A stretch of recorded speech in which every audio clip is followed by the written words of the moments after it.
poussé un cri lorsque Dieu insuffla dans ses narines. Pourquoi?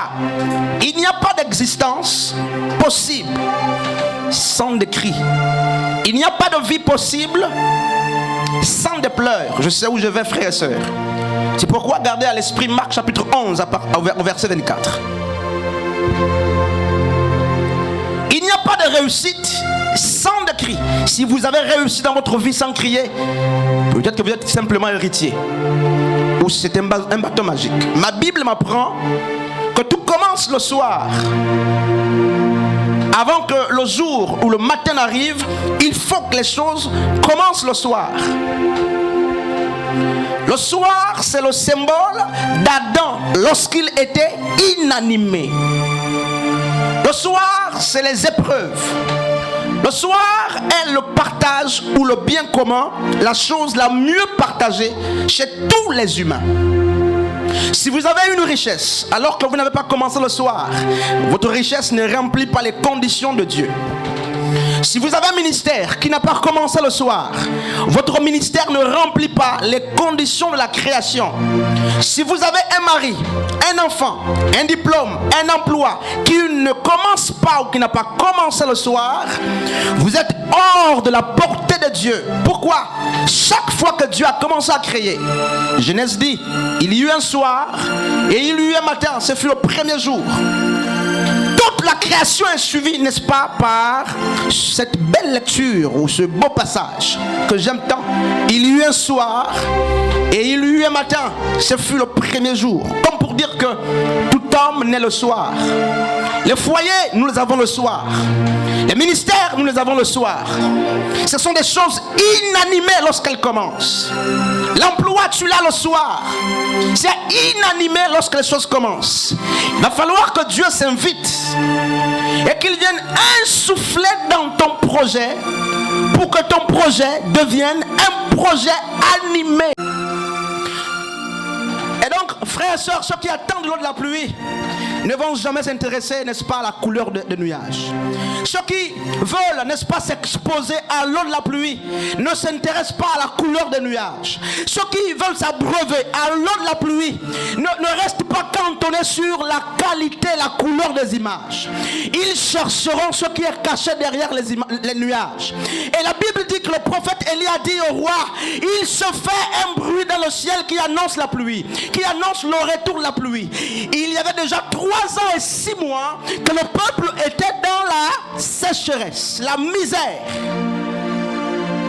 Nous avons besoin des anciens, des pasteurs, des hommes de Dieu qui ont le même caractère qu'Élie, capables d'écouter le bruit dans le ciel, pas le bruit de la division, pas le bruit de la séparation, pas le bruit des murmures, non frères, pas le bruit des critiques, mais des hommes et des femmes de Dieu qui sont capables de dire, j'entends un bruit, pas n'importe quel bruit, mais j'entends un bruit qui annonce la pluie, j'entends un bruit qui annonce le retour de la gloire, j'entends un bruit qui annonce le retour de la miséricorde.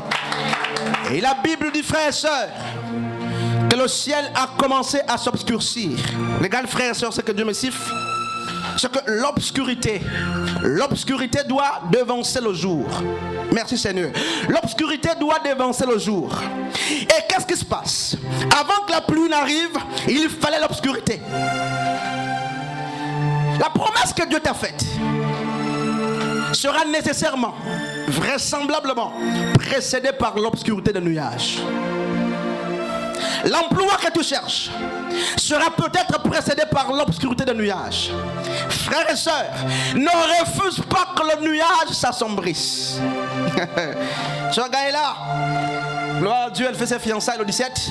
Ne refuse pas que les nuages s'assombrissent dans ta vie. Lorsque tout va mal, lorsque tu as l'impression que Dieu t'a abandonné. Les mamans savent que lorsque l'enfant doit sortir, les contractions sont accentuées. Lorsque tu as l'impression que plus personne ne t'écoute, que tu es abandonné, tout autour de toi est sombre. C'est le même langage qu'a parlé le prophète de Dieu. Il dit, le ciel est noir. Et il va dire au prophète, n'est-ce pas, au prophète, plutôt à l'homme de Dieu, au roi Akab, qui s'était détourné, n'est-ce pas, de la voix de Dieu. Il va dire de courir, de prendre. Et la Bible dit justement que le roi va prendre le char, alors que le prophète va être à pied. Lisez l'histoire avec les yeux spirituels, frères et sœurs. Mais ce qui se passe, c'est que Élie est allé avec un char, sur un char. Plutôt, Akab est allé sur un char. Élie était à pied. Mais la Bible dit, Élie est arrivé à Israël avant, n'est-ce pas, le roi Akab. Alléluia. Ce n'est pas ceux qui vont devant qui sont toujours les premiers. Ce n'est pas parce que tu es devant que tu es arrivé. Ce n'est pas parce que tu as pris les gros moyens que tu vas être le premier. Frères et sœurs, Ashmat a couru le premier. Il est même arrivé le premier, mais il n'avait pas la nouvelle. Laisse-moi te dire quelque chose, frère. Akab a pris le char pour dévancer Élie. Élie était à pied. Mais la Bible précise que la main de Dieu était sur Élie. Lorsque la main de Dieu est sur toi, même si tu es à pied, même lorsque la main de Dieu est sur toi, même lorsque les hommes disent que tu es en retard, ce qui importe, c'est de savoir si la main de Dieu est sur toi. Ce qu'il faut chercher, c'est de savoir si la main de Dieu est sur toi. La main de Dieu était sur Élie le prophète. C'est pourquoi même le char ne l'a pas dévancé. Frères et sœurs, hommes de Dieu, recherche en abondance la main de Dieu. Je vois les nuages qui s'assombrissent. Mais la Bible dit, frères et sœurs, que ce nuage annonce la pluie. Et en Israël, pour terminer, il y avait deux types de pluie. Deutéronome nous parle au verset 14, au chapitre 14, au verset 14, chapitre 11. Deutéronome et même Josué nous en parle. Deutéronome nous dit justement, Deutéronome 11, 14, il dit, Dieu parle, n'est-ce pas, de la pluie de la première et de l'arrière-saison. La pluie de la première saison, c'est celle-là qui a prêté la terre justement à recevoir les semailles. Et la pluie de l'arrière-saison, c'est celle qui a prêté les hommes justement à la récolte, à la moisson. Et Dieu nous promet justement dans Jacques chapitre 2, 23 également, de nous donner la pluie de la première et de l'arrière-saison. Je voudrais que tu attrapes la main de ton frère. Nous allons prier un instant. Le Seigneur est en train de nous faire comprendre qu'il y a dans le ciel un signe. Il y a un nuage sombre. Mais que la couleur du nuage ne te fasse pas peur. Il y a dans le ciel, n'est-ce pas, un bruit. Mais le prophète a dit, ce bruit, ce n'est pas un vacarme naturel. Ce bruit ne doit pas être perçu comme le monde. Ce n'est pas fataliste. Il dit ce bruit, oui c'est un bruit, mais un bruit qui annonce l'eau, qui annonce la pluie. Je voudrais que tu attrapes la main de ton frère. Nous allons prier un instant. Le Seigneur est en train de nous faire comprendre qu'il y a dans le ciel un signe. Il y a un nuage sombre. Mais que la couleur du nuage ne te fasse pas peur. Il y a dans le ciel, n'est-ce pas, un bruit. Mais le prophète a dit, ce bruit, ce n'est pas un vacarme naturel. Ce bruit ne doit pas être perçu comme le monde. Ce n'est pas fataliste. Il dit ce bruit, oui c'est un bruit, mais un bruit qui annonce l'eau, qui annonce la pluie. La pluie est la bénédiction de Dieu. La pluie est la gloire de Dieu. C'était 3 ans et 6 mois que le peuple a vécu dans la sécheresse. Combien de temps as-tu vécu dans la misère? Combien de temps as-tu été exposé à la moquerie, à la disette? Le peuple de Dieu a fait 3 ans et demi. Mais la Bible dit le prophète Élie qui avait bloqué la pluie a prophétisé le retour de la pluie. Et un fait très important est que lorsqu'il annonçait, il n'avait encore rien vu, mais lorsqu'il a annoncé, il a couru sur la montagne. Frères et sœurs, lorsqu'un homme de Dieu parle, lorsque Dieu te parle, la position qu'il faut adopter, ce n'est pas seul qu'a prise le roi Akab qui a commencé à manger et à boire. Le prophète Élie a dit, lorsqu'il a fini d'annoncer le retour de la pluie, la Bible dit qu'il il allait sur la montagne. Il est allé sur la montagne, hommes et femmes de Dieu. C'est sur la montagne qu'on attend la promesse de Dieu. C'est sur la montagne qu'on attend, n'est-ce pas, ce que Dieu nous a promis. Et là, il s'est mis à genoux. La Bible me fait comprendre qu'il a envoyé son serviteur la première fois. Il va regarder si la pluie tombe. Il est allé, il n'y avait pas de pluie. Le serviteur est revenu, il dit, je ne vois absolument rien. 2 fois encore, va regarder, parce que l'homme de Dieu a parlé. Le serviteur est parti pour une troisième fois. Il dit, homme de Dieu, je ne vois rien. Il dit, va encore regarder. Entre-temps, l'homme de Dieu était à genoux, en train de prier. L'homme de Dieu était en train d'intercéder. Il ne s'est pas découragé. Il ne s'est pas découragé, frère. Marc 11, 24 dit, tout ce que vous demandez en priant, croyez que vous l'avez reçu. L'homme de Dieu avait reçu ce qu'il avait demandé. Il a envoyé son serviteur contrôler si justement ce qu'il avait reçu s'était matérialisé. Il a envoyé une quatrième fois. Le serviteur dit non, c'était un prophète de Dieu, Élie. Mais jusque-là, il a parlé, rien ne se fait. Il envoie une cinquième fois. Le serviteur revient et dit, il n'y a absolument rien. Il ne s'est pas découragé, frères et sœurs. Oh, j'aime cette histoire. L'homme de Dieu envoie une sixième fois. Il n'y avait absolument rien. Mais la septième fois,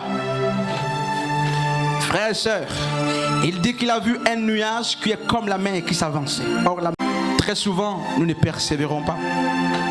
Et je disais justement qu'il y a un nuage sombre dans le ciel. Qu'est-ce qu'il annonce?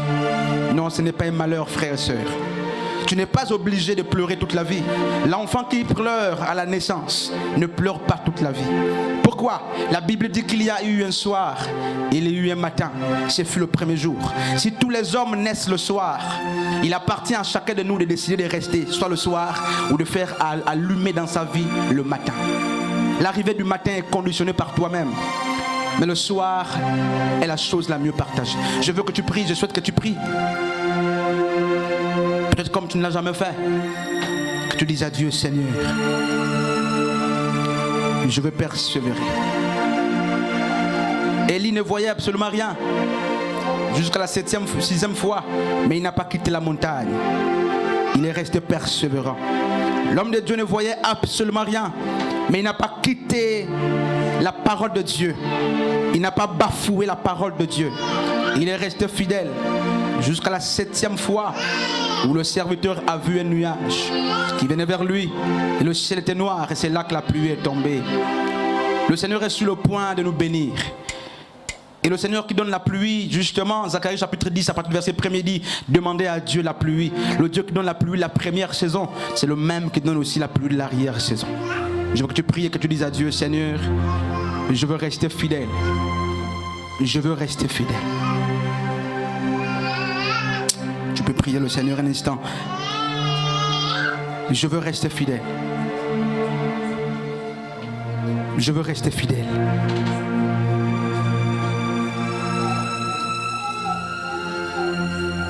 Je veux rester fidèle.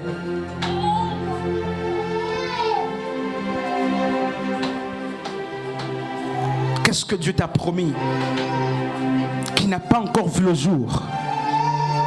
Qu'est-ce que Dieu t'a promis qui tarde à arriver? Est-ce que Dieu t'a promis qui semble ne pas s'accomplir?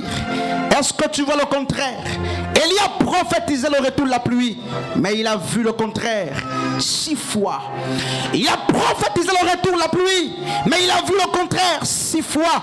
Mais l'attitude du prophète est telle qu'il est resté fidèle. Il est resté fidèle parce que la parole de Dieu ne faillit jamais. Il est resté fidèle. Qu'est-ce que Dieu t'a promis et qu'est-ce que tu vois aujourd'hui? Alléluia.